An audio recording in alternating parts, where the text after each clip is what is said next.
ជំរាបសួរសួស្តីបងប្អូនប្រិយមិត្តទាំងអស់នៅក្នុង Channel របស់ Admin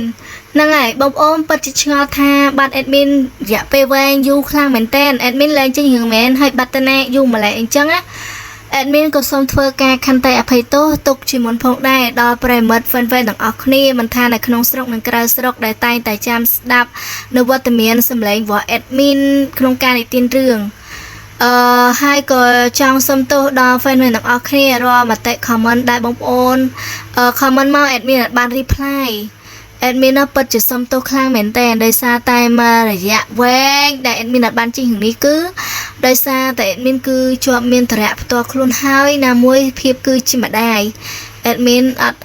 អាចមានពេលវេលាគ្រប់គ្រាន់នៅក្នុងការបែងចែកក្នុងការធ្វើវីដេអូក៏ដូចជានិទានរឿងស្ដាប់ជូនដល់ប្រិយមិត្តទាំងអស់គ្នានោះទេហ្នឹងហើយ admin ក៏ចេញជាវីដេអូនេះប្រាប់ទៅដល់បងប្អូន fan ទាំងអស់គ្នាថាមានឱកាសពេលណា admin នឹងចេញរឿងជូនដល់បងប្អូន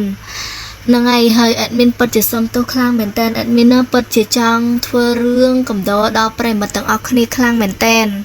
ហើយសង្ឃឹមថាឱកាសណាមួយដែល admin បានមកកដោនៅពេលវេលាសង្ឃឹមថាដល់ fan ទាំងអស់គ្នានៅតែគាំទ្រដល់ admin ហើយក៏ដូចជាតែងតែសួរសុខទុក្ខដល់ admin ក៏អរគុណខ្លាំងមែនតើហ្នឹងហើយសង្ឃឹមថាបងប្អូននៅតែគាំទ្រដល់ admin អ្នកទាំងអស់គ្នា comment នៅខាងក្រោមវីដេអូ admin ម្នាក់មួយដើម្បីឲ្យដឹងថាបងប្អូន